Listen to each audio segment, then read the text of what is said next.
Florent, ambiance de fou cet après-midi à Marseille. Ouais, belle ambiance. Très très belle ambiance. Il y a un match et un stade à guichet fermé, 65 500 supporters, arrivée des joueurs sur la pelouse et des tifos magnifiques de part et d'autre. Les MTP fêtent leurs 30 ans, les Ultras leurs 40 ans, donc ça a donné des célébrations quasiment dans toute la ville et au stade, vraiment des tifos et des couleurs extraordinaires pour eh bien un petit goût de revanche chez les joueurs. Ils avaient forcément mal vécu ce match nul à domicile pour la première de l'ère Roberto De Zerbi au Vélodrome, le match nul 2-2 contre Reims. Ils veulent se racheter, mais il y a un beau client parce que Nice, malgré les absents, notamment Mofi, Laborde, Sanson ou Boudaoui, il y a un trio offensif avec Mohamed Ali Chaud, Guessant et Boga qui peut peut-être faire mal aux Marseillais. Dans la compo marseillaise, on notera les retours en tant que titulaire de Valentin Rongier, qui n'a pas joué en Ligue 1 depuis sa blessure, et Neil Maupay, l'ancien niçois, mon cher Christophe, qui est titulaire à domicile pour la première fois. À noter que les maillots sont magnifiques, c'est pour fêter les 125 ans du club. Il est tout blanc, vintage, avec le col de l'époque. On ne voit pas les sponsors, ou quasiment pas, même CMA-CGM, le sponsor maillot, a accepté d'être en blanc pour qu'on ait l'impression que c'est un maillot totalement sans sponsor et épuré. À l'instant même, coup d'envoi donné par les Niçois et par Evan Guessant. Les sifflets forcément du Vélodrome, faut s'y attendre. Il y a cette rivalité du sud de la France et c'est souvent bouillant.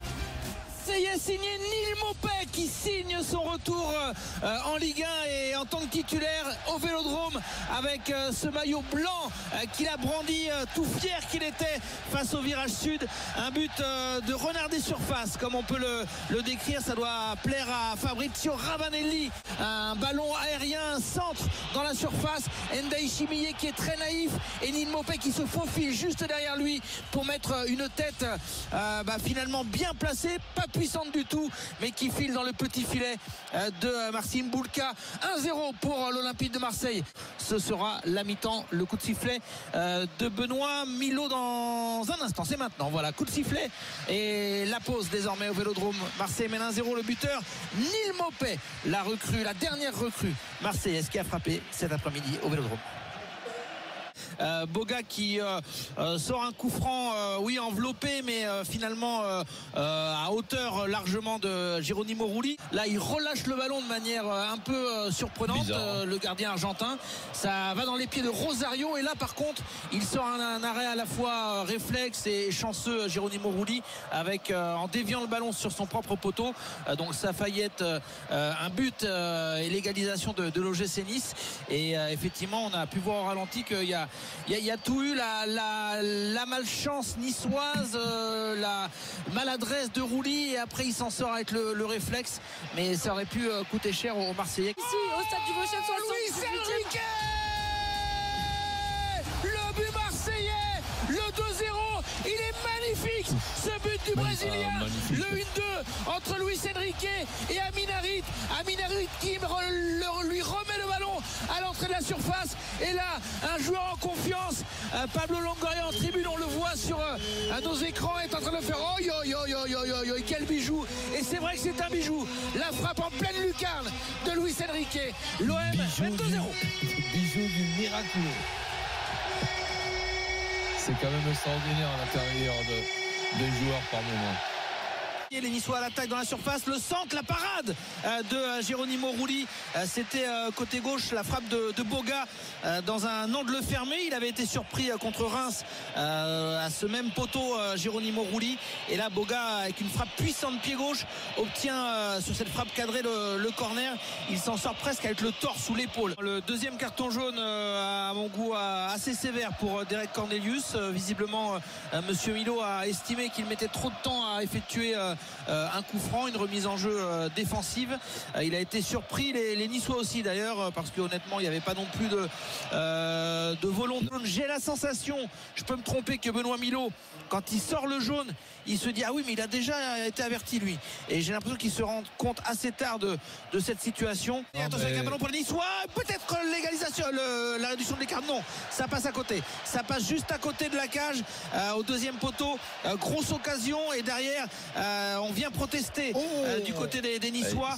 Il avait laissé le but totalement vide, Geronimo Rulli, et effectivement les Niçois vont s'en vouloir sur cette occasion. Le match est même arrêté un court instant puisque les Ultras fêtent leurs 40 ans, on le rappelle, 2-0 pour l'OM. Ça c'est l'info principale de cet après-midi. Il y a un appel du speaker, monsieur Milo, quand il a vu que ça partait en fumigène et surtout en feu d'artifice en plein virage sud, en plein stade. Il a compris qu'il valait mieux arrêter la rencontre quelques instants. Bon, il y aura sûrement quelques sanctions. L'OM et les groupes de supporters ultra à Marseille, ils sont habitués.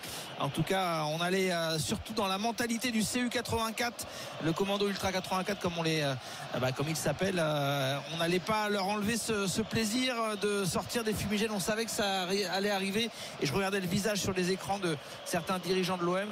Ils n'ont pas été surpris. Je pense même qu'ils avaient été prévenus de ce qui allait se passer juste à la fin du match. 2-0 pour l'OM, 3 minutes encore à jouer dans le temps réglementaire. Avec tous ces fumigènes, il y aura forcément beaucoup plus de temps additionnel, mais l'image du Vélodrome recouvert de ce brouillard avec un petit soleil sur la grande tribune Gannet, le rouge des fumigènes à notre droite là en bas du virage sud, ça nous donne un tableau qui est celui d'un cratère, d'un volcan qui a été habité par 65 500 supporters cet après-midi, et pour le moment qui se réjouit. Une parade à l'instant, même un arrêt parfait de Geronimo Rulli suite à ce très bon décalage pour Guessant, la frappe croisée qui était cadrée mais qui a été bien captée par Geronimo Rulli. Un long ballon côté gauche qui revient au premier poteau avec une frappe instantanée de Sofiane Diop qui heurte le poteau, la base du poteau de Geronimo Rulli. Dernière occasion peut-être pour les Marseillais avec Jonathan Rowe qui n'est pas en position de hors-jeu. Jonathan Rowe, l'anglais, qui va essayer de cadrer. Il s'est manqué Jonathan Rowe. Il avait l'occasion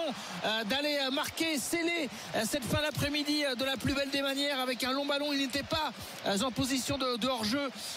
Il a, par son contrôle, pu effacer le gardien Martin Bulka, qui en plus était à l'extérieur de la surface de réparation, donc évidemment il ne pouvait pas intervenir avec ses mains. Et Jonathan Rowe, il a vraiment manqué le coche. Il s'est précipité, je crois, à essayer d'ajuster et de trouver le cadre, alors qu'il pouvait avec sa vitesse totalement effacer le gardien niçois. Et monsieur Milo qui libère une nouvelle fois le Vélodrome.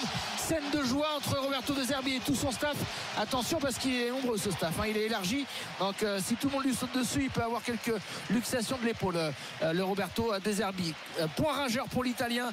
Marseille qui s'impose face à Nice 2-0 assez logiquement, sans trop forcer, j'ai envie de dire, parce que Nice, après une bonne première mi-temps, a un peu baissé de pied en fin de première période. Marseille qui va donc après 4 journées compter 3 victoires, un match nul. Ils sont bien là les Marseillais. 2-0 pour l'OM face à l'OGC Nice.